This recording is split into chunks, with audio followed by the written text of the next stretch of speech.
Welcome to Coffee and the Bull. Here we go. Hey guys, Mike and John with Coffee and the Bull. We just want to say thank y'all for taking a moment out of your day and giving us a listen. I'm hoping that, if at anything it's entertaining. Yep. It may be helpful, it may not be. You may agree with us, you may disagree with us, and that's fine. It's all for discussion.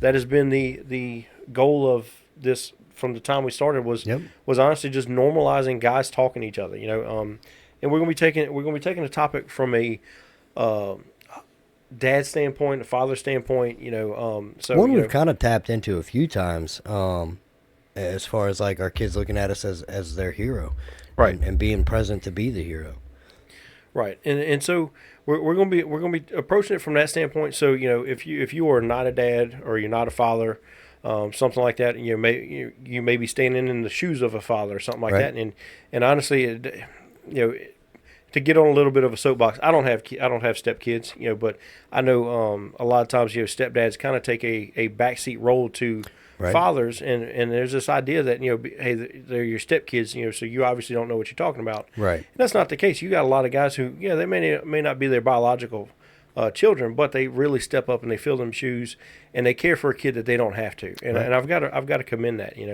And even if you're a guy and you don't have kids, this may give you some insight light to maybe why your dad or the male role model in your life was the way that he was. Well, and that's kind of what we're going to get into. Yeah.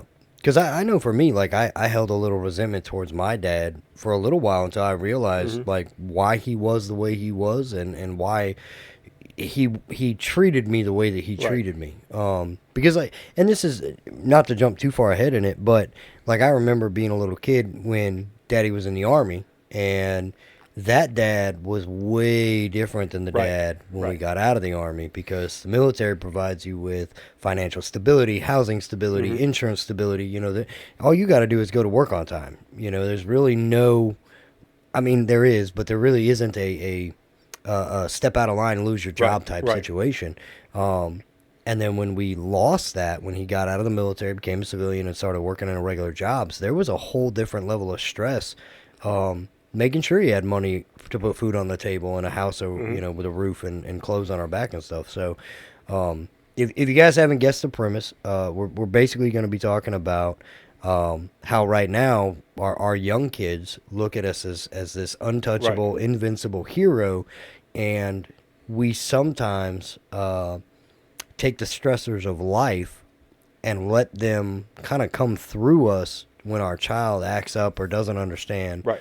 Because they're young, and you can't say, well, I got to, go to work all these extra hours to pay the mortgage. Yeah, they don't understand that concept. Right, because life hasn't, told them that yet. So go ahead. I know you had some good points on this. And just to start off, it's a story that I've told in a previous episode, but we'll go, kind of go down memory lane for a minute. When I was growing up, when I was a young kid in first, second grade, we lived in a very small house. My dad was a cop. He was working night shifts at the time. And I remember, because one of the things that we would, and this, I think you can honestly grow up watching nothing but cartoons and kids still have nightmares, and I could not for the life of me tell you a single nightmare that I had as far as what it was. I just remember waking up being terrified, and the way the house was set up is across the hall from my bedroom was a bathroom, and my mom would always leave the light on in the bathroom. Nothing against my mom, but when nightmares happened, I didn't go to mama. I wanted daddy, right? Right. But I knew that daddy wasn't in the house. He was working, and so I would run across the hallway into that bathroom, and I would sit on the toilet in my tidy whities for, it could be 10 minutes, it could be 3 hours, who knows, it'd be whenever my dad would get off work, I'd hear him walking through the house, and I didn't say anything because I'm hoping it's him and not a monster or something, something that I was dreaming of, coming out to get me. And so I'm talking about, I'm still terrified, heart's beating out, sleepy because I want to be in my bed, but I'm terrified to go back to my bed. And then he would walk by, and he's in his, back in the, early 90s, he's in his, solid black police uniform, leather belt, shine boots. He's got a vest underneath his shirt and stuff. Not really the military look that you tend to see nowadays, but very professional looking, And I remember he would see me, and hey, what are you doing? Well, I had a nightmare. That's the end of the conversation. There was none of the suck it up, go back to bed, stop. There's nothing there. Stop whining, just go. Right. He would immediately take his belt off. His duty belt. He would take his vest off and everything. And that's honestly when I realized my dad didn't need a bulletproof vest to be my hero. Right. He didn't need a bulletproof vest to be the thing that conquered the monsters and the nightmares. He didn't need any of that. He was just that guy. In my mind, he was the protector. He was stronger than everybody. My dad could definitely beat up your dad. Right. His muscles were bigger than everybody else's muscles.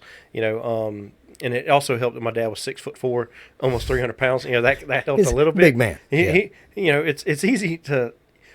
What I love about little kids is, man, every one of them has the argument with their friends that my dad could beat up your dad. That's just Nate. But when your dad's that size, it's you Right. feel like you kind of have it in the bag a little bit. But I remember growing up, he was the protector. He was the one that as I got older, if you had a question, you went up to him. He could not know the answer. He didn't say, "Oh, I don't know." You got an answer. Most of the time, he bullshitted an answer. Right. I'm not gonna lie. Right. You got an answer. It may not have been the right and so one, what but you'd you run got one. into is he was the answer for everything. Whether Right. whether you're scared, whether you're happy, you're sad, whatever. He was the reason for it. Nothing. And I'm not taking anything from my mom. For the moms that's listening, again, this is a guy's podcast. You keep doing this to yourself. But my mom, she fed us, she clothed us, she did Right. The nurturing. all the stuff that she was supposed to do. But my dad was the one that I looked to. How I wanted to be as I got older. And one of the things that I found, I had a friend tell me this a couple months ago. It was a very stressful moment in my life. And I'm not going to go get too personal with it, but it was a moment where I don't know that I've ever been that stressed out in my life. My wife was very supportive of me. It was a very tough time. And one of the things that I noticed, or one of my friends told me, he said, I hope that you can look at or not be as critical with yourself. He said, I hope that you can look at yourself and give yourself some patience and Right. not be so critical of yourself. And that really struck with me for a long time. And it's kind of changed how I look at some of the things that I got going on.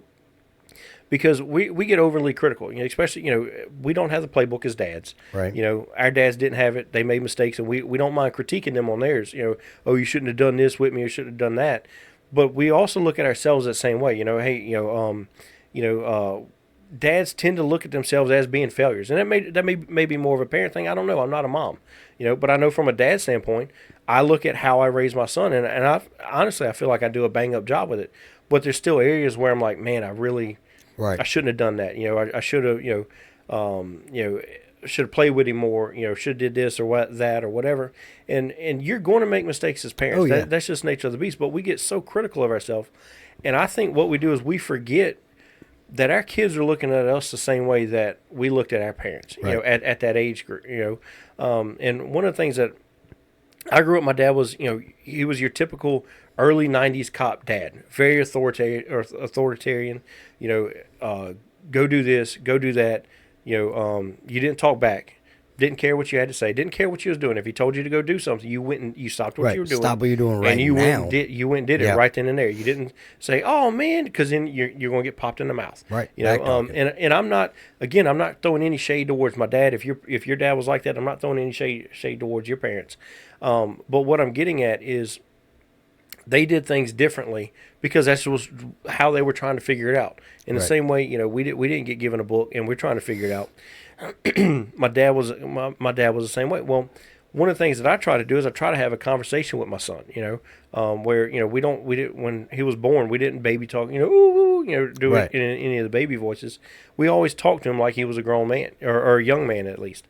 And so I noticed that now I try to have a conversation with him and let him know what's going on, And so a couple months ago when I was going through, kind of a very stressful point, my emotions were on edge, stressed out, like just, no matter what I was doing, I was not focused on what I was doing. I was focused on what had me stressed out, Right. And we even had, at one point, we had some friends and family members offer to get us me and my wife, a hotel room. Hey, y'all get out of town for a couple of days, relax, reset, that type of thing. And we wound up turning it down because it was like, we were so stressed out, or at least I was, that even if I did go somewhere, my brain was going to be back home and what I had going on. Right, what you had going on, yeah. And so I remember I was cooking one night because cooking is my stress relieving mechanism. And I love when you're You know, stressed. Well, yeah. Man's a good cook. So I took and I'm sitting there cooking, and my wife is in the room with her son, and he's supposed to be cleaning up his room like in typical kid fashion. He wasn't cleaning his room, and so he takes and I hear her asking him where one of his toys is. He has an Iron Man mask that somebody gave him that wraps around his face, and she's like, "Hey, where's your Iron Man mask?" And from across the house, I hear him go, "It's behind you. Are you blind?" And I'm talking. Look, listen, Linda. every bit of me channeled through that little wooden spoon I had. I was stirring whatever I was cooking it with, and I'm like across the house. Who the hell are you talking to? And without missing a beat, I go walking down the hallway, and you don't hear a peep coming from that room. Right. Because my wife knows how stressed out I am. She has no idea how I'm about to handle this. He has no idea what's going on. He just knows he messed up. Right. And now it's time to backpedal. And so I was like, "Did you just ask your mama if she was blind?" And he didn't say yeah. He just shook his head yes. He was not about to Right. utter a single word. And I remember I got so mad at him, and I didn't spank him or nothing like that. But one of the things that I realized was I felt I was a little too harsh on him. Right. Whether however I dealt with it, I felt that I was too harsh, and so he got his initial punishment. And I had to go back. I went back about 30 minutes later. Once I calmed down, once he kind of calmed down because he was emotional about it, and I had to sit down with him. I'm like, "Look, son, I'm very stressed out." And I didn't tell him why. It was something that's not child appropriate or age appropriate for children. And I didn't tell him what had me stressed out. I didn't tell him what I was going through, but I just let him know, "Hey, look, I've got some stuff going on that it's got me kind of being in a mood, and I need you to be, I don't have a lot of patience for honestly, stupidity is what I called it." And he says he understood. I don't know that he did or not. But one of the things that I realize I want to start incorporating is I want him to see that I don't have everything in place, Right. That it's okay as a grown man to be broken and to show him that brokenness. And I don't think, obviously he doesn't fully understand it, Right. It's end of the day, he's still a child. He's still trying to wrap his brain around everything, trying to learn his place in the world and his hierarchy in the family, things like that. But like one of the things I noticed is, he's seen me injured before. Like for those of you who don't know, I'm pretty sure I threw my back out. Maybe this is what it feels like. I don't know. I just know it's like the third time you've hurt your back in 2 months. It was I was changing a battery in my dump trailer. I got a dump trailer I'm trying to sell, and of course I've had it for a couple years now, no issues at all. Listed on Facebook to sell it, right? And I go outside because I got somebody who says they're interested in it. Well, let me go make sure everything's working on it. So I had some leaves or whatever. I was going to raise it up and dump all the leaves out, right? So go to hit the button to raise it up, and it won't go. So I'm like, you got to be kidding me. So I open it up. The battery's shot. Like it's got corrosion everywhere and everything. So I was like, all right, got to get a new battery. Evidently, picking that battery up out of that compartment and setting it in the bed of the truck is what did it, because it took, and I've picked up car batteries, Right. dozens of times in my life, never an issue. Evidently, you do it as 37 years old, and that's a nail in the coffin, kids. And so I took and what it makes me laugh because he doesn't care that I'm hurt, that my back hurts or anything like that. He wants to sit there and he wants to wrestle. That's because I keep talking with my hands. But he wants to sit there and he wants to wrestle and all this other stuff. And so I know that I moved you. Yeah. It is fixated on you. So this is what the rest of the room looks like, in case anybody was wondering. Yeah. Okay. I don't think it fixed it. All right, well, for the guys on live, hey, this is what you're getting. For the guys on Spotify and everything else, is going to get edited out. So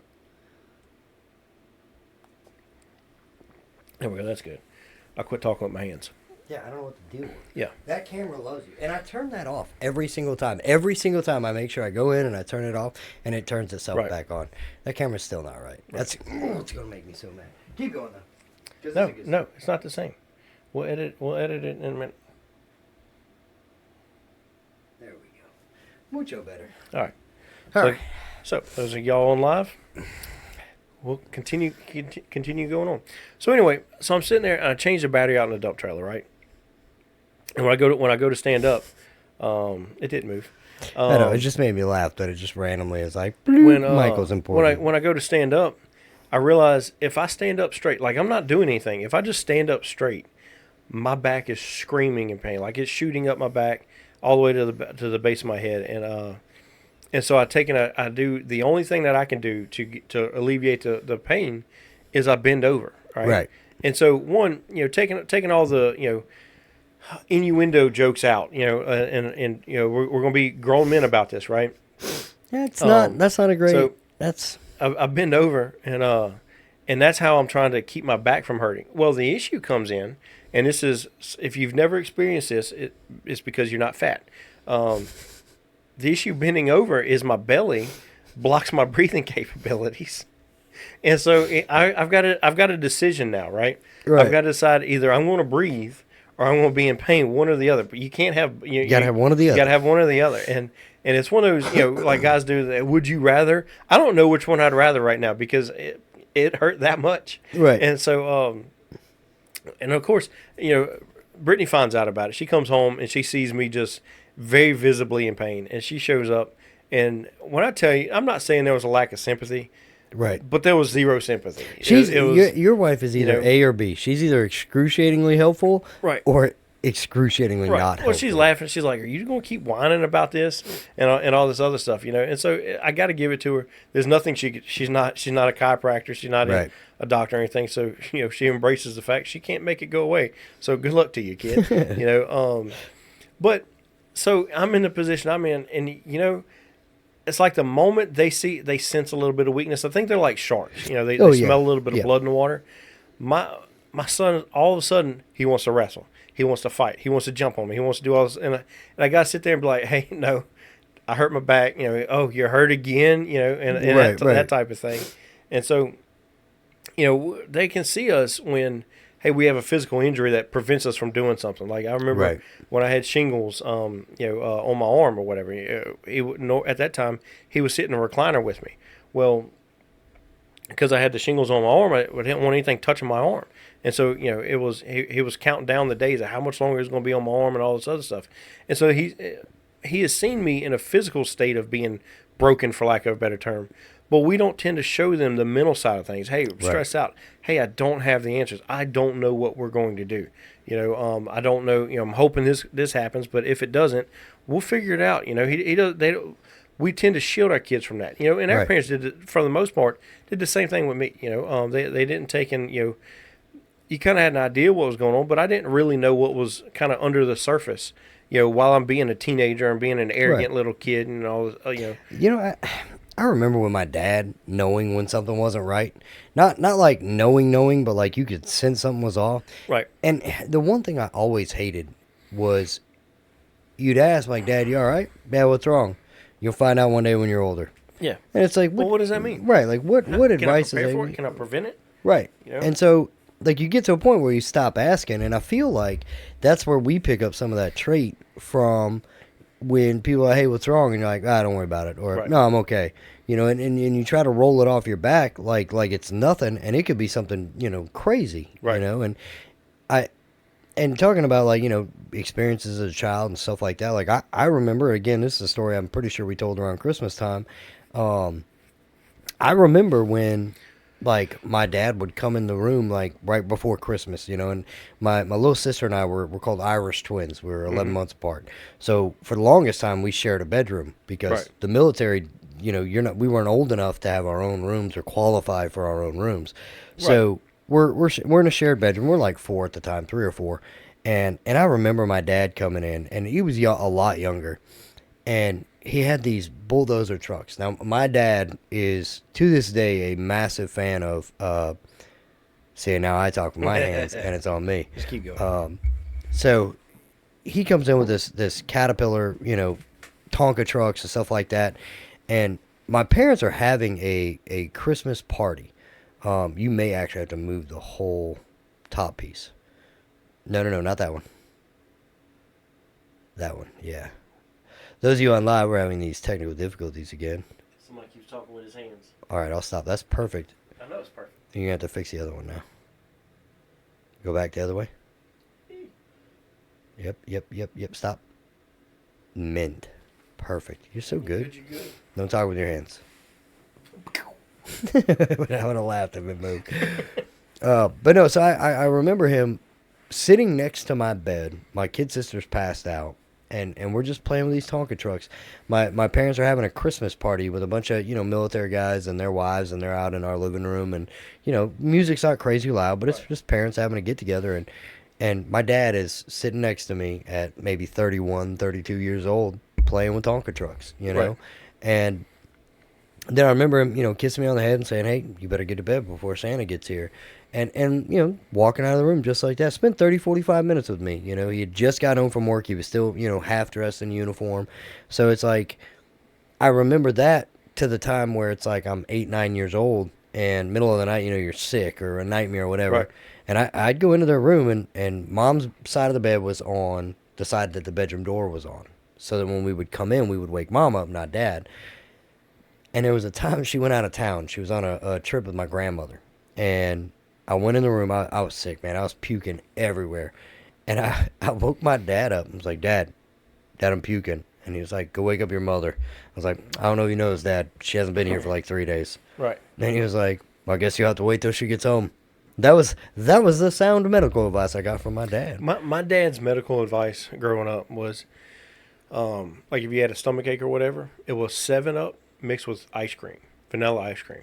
I don't think that's sound advice. Look, it worked. You can't beat it if it works. I'll give him that. Like it was, your basic little stomach bug or whatever Right. like that. He would do that, and because it would be something to put in your stomach, kind of Right. calm it a little bit. So And, definitely not medical advice, but my dad, I love him to death, but his advice for everything was rub some axle grease on it.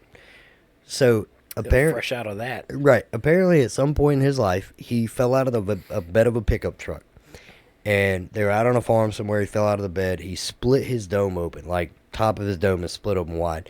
And his mother, who I can't stand her, literally crawled underneath their farm truck, scooped out some grease that was caked up underneath it, and rubbed it in the wound to keep the blood from pouring out of his head long enough so they could get him back to the house. By the time they get back to the house, it stops bleeding, they clean it out, whatever. And she just put some clean axle grease in there and was like, this will be fine for now. We're not going to the doctor. Right. Because he grew up poorer than, we did, and now my kids do. And I remember my older brother ran me over, right, with his blazer, shredded my legs, my hips. I had road rash everywhere. And his legitimate answer was, I got some grease. About it, I see. Yeah. Oh, yeah. He's like, I got some grease. We'll rub some grease on that. And I'm like, no. We'll wait for mom to get home. Right. Like, nope. Had a shattered kneecap. And he's like, let's rub grease on it. Like volleyball for a kneecap. And I'm like, nope, we'll wait for mom. You're not doing anything you think you're going to do to me. Like, mom's going to yell at you. Like, I know how this is going to go. And it just made me laugh. Like, he went from being the hero in my eyes to, we'll wait for mom. Like, no, thank you. Right. But it's because of the way that life played out, he kind of had to put himself in that role where if I had needs for being sick or being injured or whatever, I had to go see mom. And I know we've loosely talked about it every now and then, but it's a role of a father where we have to stop being, we feel like, I don't think we actually have to. We feel like we have to stop being the oh, we're going to fight this camera. I'm going to fight this camera. We feel like we got to stop being the best friend, the playmate, and having a good time dad. And we feel like, okay, now we got to move into disciplinarian. Right. We got to move into obedience and do as I say, not as I do. And it gets us to a point that you just want to kill live. We'll come back live later. Instead of live and just looking at you. I'm gonna move it one more time. All right, I was gonna say excited. And then one more, if it does it again, we're going to edit it. So Yeah. Well, it's not on the full recording, so it'll be all right. no. There you go. Now just dip it down. It's trying to find you. Yeah. Blue. Bloop. Bloop.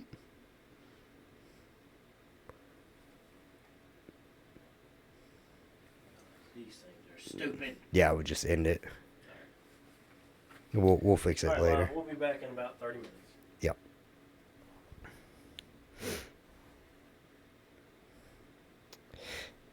Those of you not on the live, sorry about that. We're having some technical difficulties with our live camera.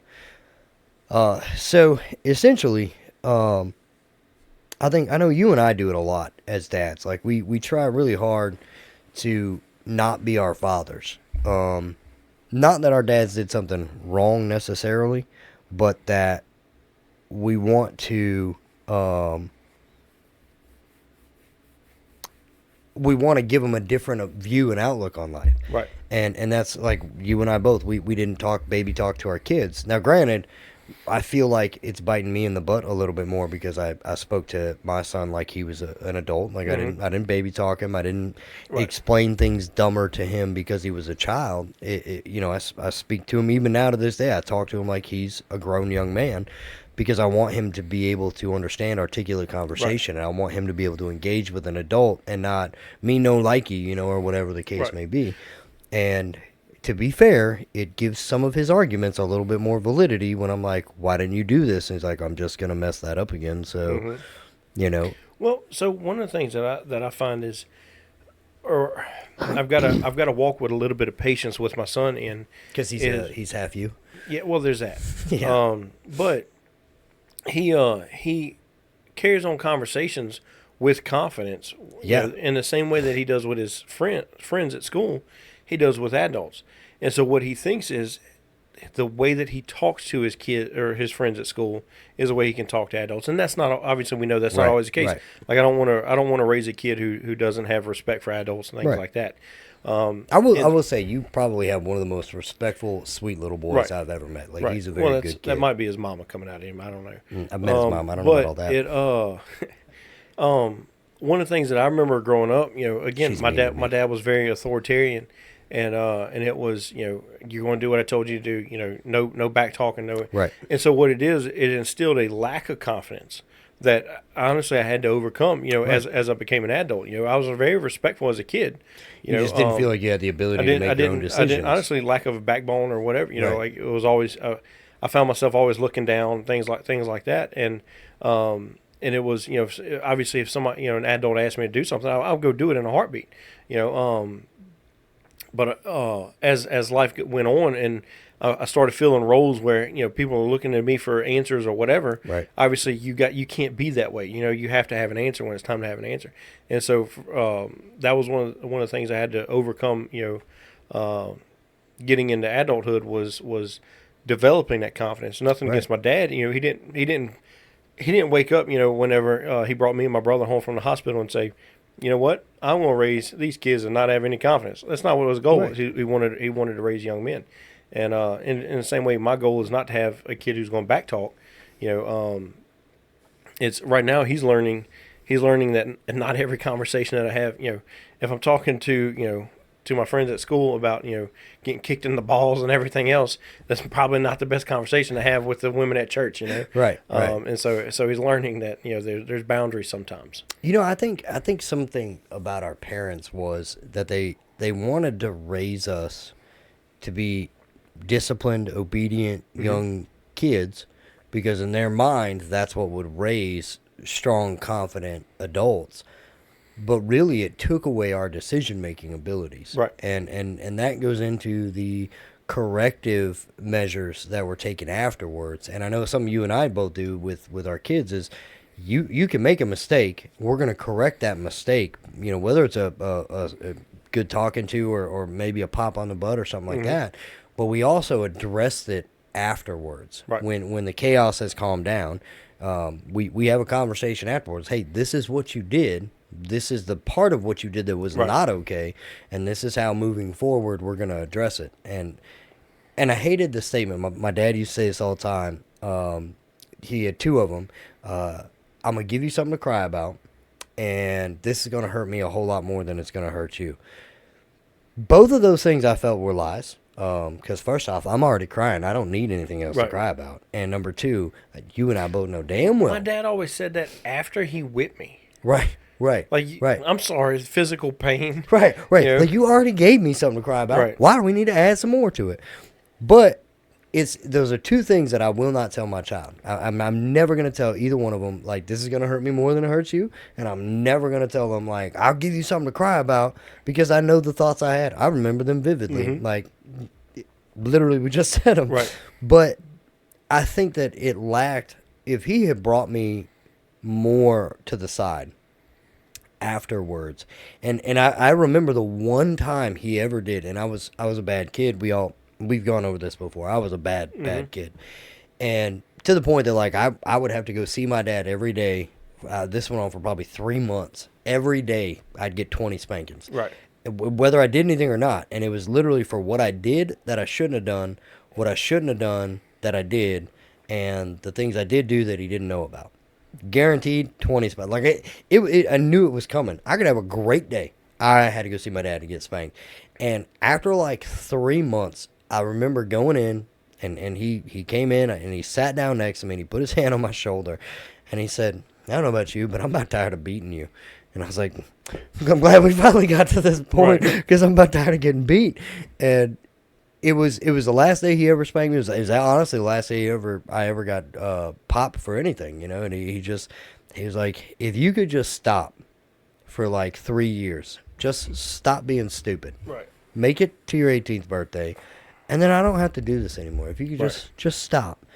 And he just got up and walked out, and I was in shock, because I was like, I know I did some stuff today that I should have got a whooping for, but I didn't get him. And that's the only conversation that we ever had where I genuinely felt like I was actually hurting my father. Like, it was actually bringing him some sort of pain or discomfort to have to do a punishment. And it's why, like, with my son, it's you know, when he messes up and I'm stressed out, or, you know, like like right now I have a boatload going on. You know, I've got some custody cases I'm working through. I'm working on selling a house, buying a house. You know, all of this work stressors from, you know, new situations at work coming out, and, you know, he'll pop off or he'll do something, and I'm bam, quick. You know, the old military me comes out, and then I'm like, hold up. This is not a 19-year-old dumb private who just got out of mom's house. Right. This is an 8-year-old little boy who, you know, he's still trying to find his personality. He's still trying to find his voice. He articulates it very well in probably the most sarcastic way that he could have ever genetically gotten from his father. But he's still discovering who he is as an individual. And so, like, I have to remind myself, like, if he's not being disrespectful, if he's just being an annoying 8-year-old little boy, I got to let him have some freedom. But I also got to remind myself, like, are you mad at him, or is the weight of the world coming out of your mouth? And you putting it on his shoulders. Exactly. And he doesn't understand it. And I know we've talked about it a little bit. Like, you know, you got to, there's nothing wrong with sitting your kid down and in a child-appropriate, age-appropriate way saying, not everything's okay right now. We're going to get through it, and I'm going to reassure you that we're going to get through it. But you got to understand, like, hey, sometimes life gets me. Right. You know, when the teachers at school are upset with you, or you're getting in trouble, you got a bad grade or whatever, it's kind of like being an adult. And sometimes the boss is mad at you, or sometimes the people you deal with are mad at you, and it stresses you out to the point that you lash out without meaning to lash out. And like he's been getting in trouble at school lately, and it's one of the things that, like, I pull him aside when I'm like, hey, what's going on? And, like, I try to make sure we have that conversation privately so that he doesn't have a teacher or administrator or something listening in, because I don't want them to see him be disrespectful to me, because sometimes he'll just let it out, and his tone and his behavior and everything, the way he says it, on the outside looking in, you're like, oh, that little boy just talks to his dad however he wants to. Right. But they don't understand, like, I'm giving him that moment to be frustrated, to be mad, to say, Dad, this is what's going on, and I don't like it, and they're doing this, and you got to give him that freedom, but remind him, like, hey, man, when you become an adult, these emotional, you know, trigger things that you have going on that's making you snap this way, you got to keep that in check. Right. Because when you're working, the boss is like, hey, what's going on with you and so, and you blow up like that, the boss is like, well, you can go home because clearly you can't control your emotions.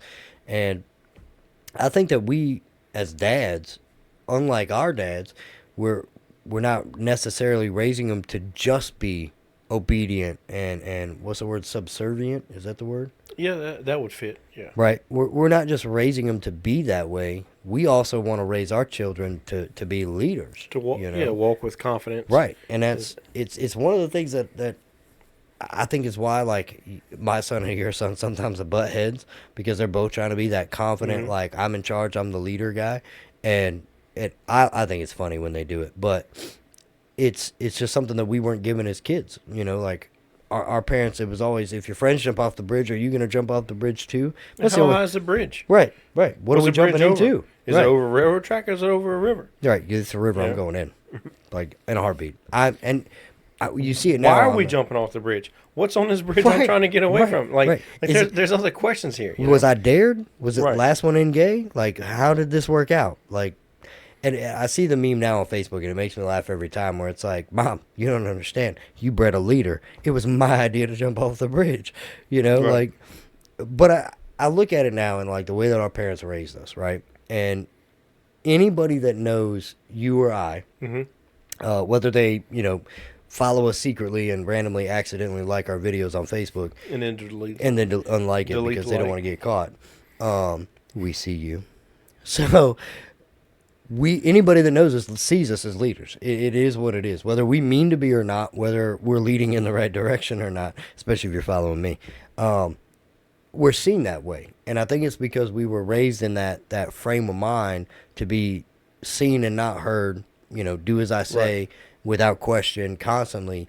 And through life, we had to wake up one day and go, that's not working for me. I need to stand out in a way that's responsible, but also sets me above responsible, everyone but else. also not arrogant and all this other stuff. You know, I think that's a lot of times I find that taking that approach helps out a lot. Right. And I don't know that's necessarily taking a leadership role. It's more of a, hey, I don't mind working with that dude.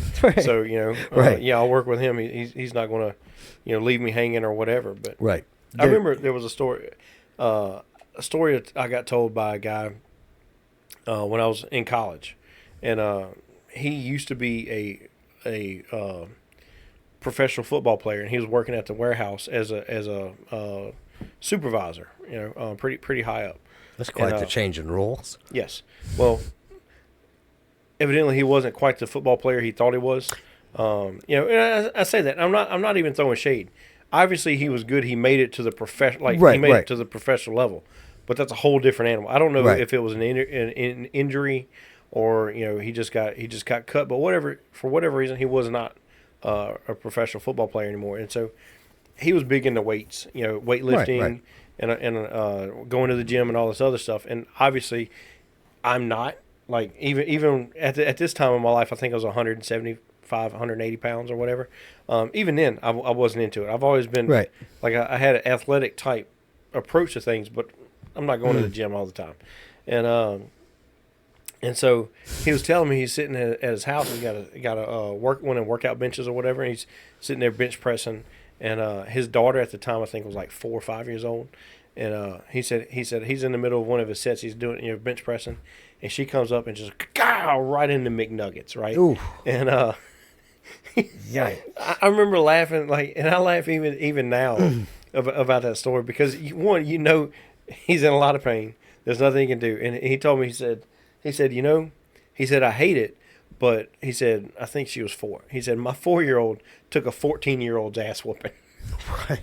You know, and he's like, I hate it, but that was just a general response. And I think that a lot of times, especially being parents, we take the approach of, you go overboard because you're stressed out. There's pain. There's, you know, whatever you have going on.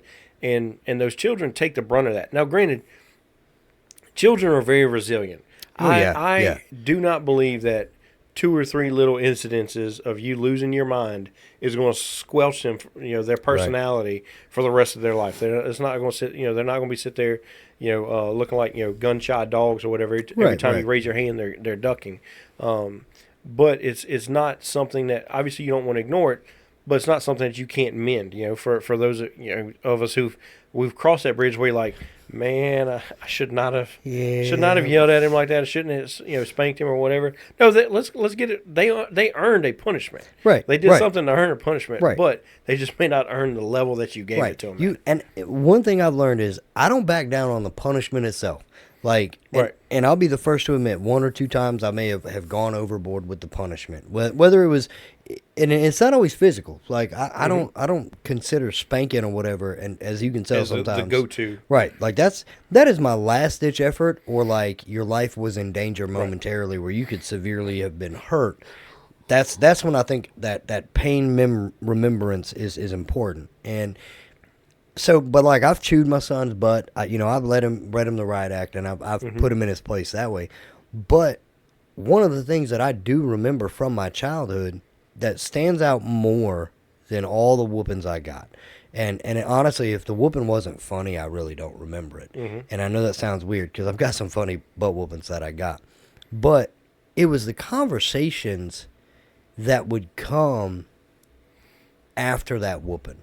Whether it was with my mama or with my dad.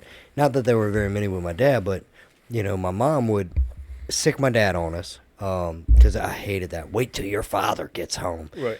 And I was like, you know what? You're scary enough. Just handle it yourself, which I'm glad she didn't, because mama wore big diamond rings, and catch one of them across the face. That hurts a little bit. But it's one of the reasons why I make a note and make it a very important part of the discipline process is to sit down and have the conversation. And even in our judicial system, I think that's a lacking thing, that we take these guys that and gals that commit crimes, we put them in courts, we say, you did this bad thing, you're going to jail.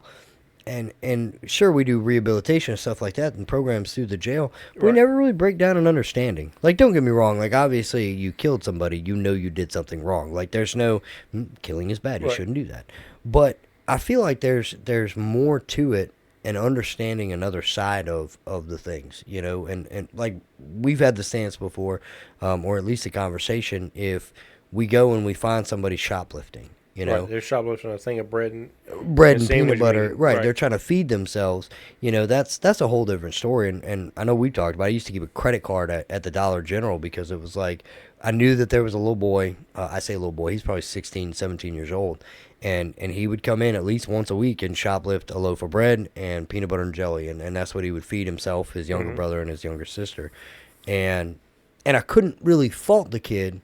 And I couldn't fault his mom, because his dad had been killed some type of way. I don't remember that story.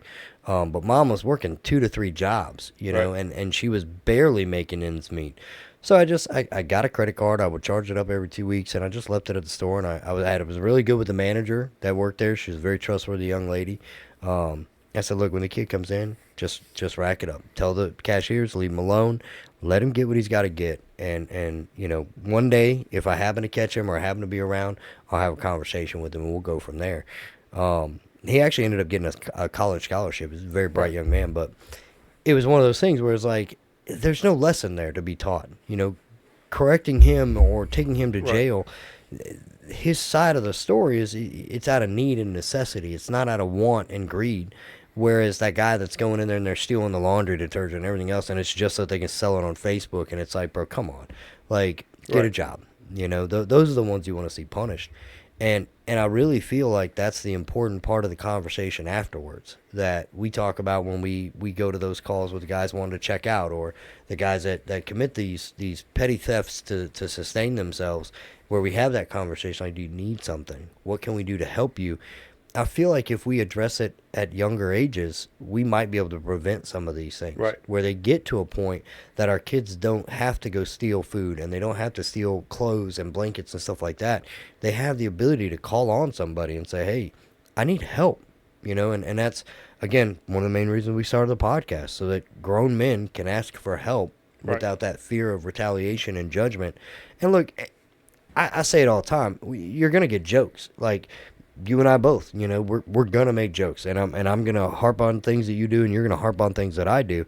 But I know at the end of the day, if as we say, sugar turns to shit, I can call you up and be like, I'm not okay. I need this, and I think it starts at this age where you're a young kid and not knowing why you're getting your butt whooped or not knowing why dad's jumping down your throat. That's an important thing. It's why we have the conversations after the whoopings, and it's why Mike and I have been talking about, it's important to let your kid know those times that you overdo that argument or that lecture or that butt whooping. There's an importance to saying, understand you screwed up. Right. Understand your punishment was just, maybe swift, but understand that I made a mistake and I'm human, and just like you, I went too far, and I'll deal with my consequences later. Now, I'm not going to tell them I'm not going to get punished because nobody's spanking me now. I'm a grown man, but I want them to know when I make a mistake. I want, especially when it comes to them. I want my son to know when dad screws up and goes too far. I want him to know this wasn't your fault.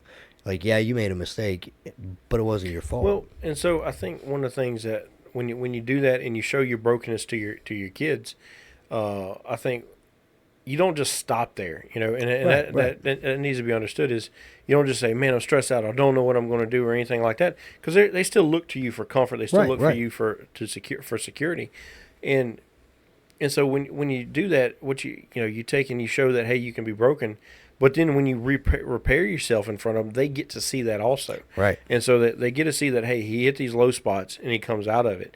And I think that's the biggest thing that we see with a lot of guys now, is they hit the low spots, and that's all they see is the darkness. Angry dad, drunk dad. Yeah. Well, it's not not even that. So now you got this kid who, hey, let's say it was overbearing dad or whatever, or they didn't get to see their parents mess up. Right. They didn't get to see that, hey, you just thought that was perfect. Losing is part of life. That they you go through and, hey, you were always the best ball player. You're always this, great. And all of a sudden now you're losing and you think that, man, I'm not supposed to be doing this. So obviously, I'm losing my scholarships. I'm losing my job. And, they're going to repossess my truck. Right. My credit score shot and all this other stuff. I'll never be able to get another job.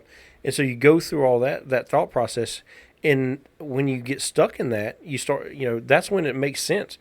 I'm going to go ahead and you go down a road that, you don't need to be going down, right. because losing isn't part of life. If your kids can see that, hey, you can handle loss and then still make something out of it. Yeah. Now you're showing that, hey, you can be victorious through this. Right. It's kind of it's a weird concept, man. Is you show that, hey, you can lose, and now all of a sudden you're winning down the road.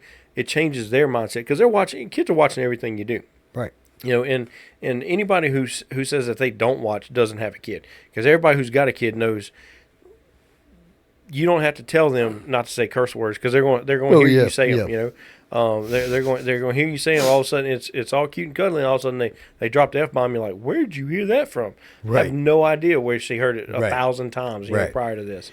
And so it's one of those things where, if they're watching you, give them something to emulate, something that, hey, it may not matter till 45 years down the road, and they just went through a nasty divorce and they're going to an apartment.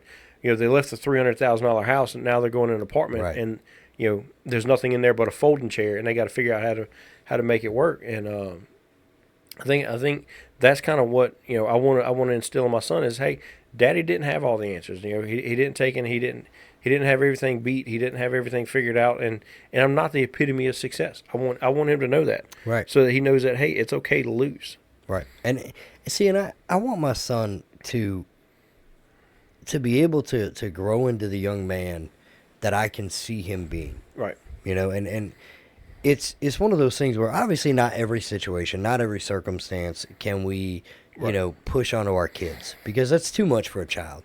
And that's why, we're saying, hey, age-appropriate conversation, right. and reassure them that while you're on the bottom or while you're at your low or whatever the case may be, like, hey, this is what's going on right now in life, to a degree. Obviously, don't go walking in there and be like, Daddy got fired from his job because his boss is X, Y, and Z. Hey, Dad's going to be home a little bit more. I'm selling you PlayStation, kid. Right. You can't be doing that. You can't be that, and you make it an age-appropriate thing where, whatever you're going through, make it to a point where they understand it in a sense that they're not looking at it from an ugly standpoint. Right. But they can say, okay, Dad's stressed out. This is what's going on. And then when you come back on top, let them know, hey, we're good. Dad got that job. We're Right. good. We're okay. Or, hey, yeah, Dad had to move out of the house because Mom and Dad are getting a divorce. But hey, look at this apartment we got. This apartment's got a playground. It's got a pool, or whatever the case may be, so that you can You give show them a win Right, somewhere. right. Show them that, hey, we do lose. It happens. You're not going to walk into life, get your first job, and be there for 20 years. Or, you might. I'm not saying that there's anything wrong with being the manager at a Walmart distribution center for 20 years, but, whatever. But give your kid the win. Show them that it's okay. Hey, I hit a low. Now I've come out of that low, and follow up the negative with the positive. Right. Like Mike's saying, when you hit that bottom hole, and you're like, I don't know how I'm gonna get out of here. You got to look up at the top of the hole and see the kid looking down. Right. Because he doesn't know that the family's in a hole, or she doesn't know that the family's in a hole. They think everything's hunky dory and everything's gonna be fine. So you break it to them in a soft way, in a age appropriate way, and I'm stressing age appropriate, because what I don't want is somebody to go in there with their 5-year-old kid and be like, Dad lost his job and Dad has a drug problem or an alcohol problem, whatever. Go in with an age appropriate, hey, some things are going to change. This is what's going on. This is why we're a little stressed. This Right. is why we're a little tight on money. This is why we're not doing this or this. And give them an explanation that they can comprehend without full details. And then when that turnaround comes, what do they call it, the glow up, when it happens, I'm not cool with the hipster language. When it happens, fire. That's what it is. I don't, No cap. Yeah, I got nothing. I don't even know where he's going with that. But when it happens, show them that light. And when you're taking them out to Chuck E. Cheese, if that's even a thing anymore, isn't that Chuck E. Cheese something? Yeah. When you take them to one of those places, give them that light and be like, hey, look, things turned around and they're going to get better. Right. We're going to make it out of this. We're going to persevere and teach your kids resilience. Right. And you're not just teaching them life lessons here. You're teaching them how to get through life, and a topic for another time. You're teaching them how to get through without you, because Right. we don't know. We have no clue. Nobody knows when the checkout day comes, right? And the one thing that I would fear the most, and I know we've talked about it before, is checking out without giving my kids every tool that they need to succeed in life, with or without me. Right. Because I don't know. And to be honest, with the way I've lived my life, I didn't anticipate living this long. So I want those kids to know in their 30s and their 40s, when their dads and their moms and they're living their life day to day, when you lose your job, it's not the end of the world. When you lose a spouse or a significant other, it's not the end of the world. You can adapt, you can move on, and you can go forward. Even when I talk to my son about our podcast, we're not famous yet. Now, if you ask him, we're the most famous podcasters there are. The Coffee and the Bull. Right. Eat your heart out, Joe Rogan. But he doesn't understand that, hey, we're just starting out. We're slowly getting up there. But he thinks he tells all of his friends. Pickup line. That's the number one thing that I hear when I'm picking the kids up from school. Like, that's your dad? That's the one in the podcast? And I'm like, okay, first off, I know you third graders ain't watching podcasts, right. Especially not ones that are not meant for children.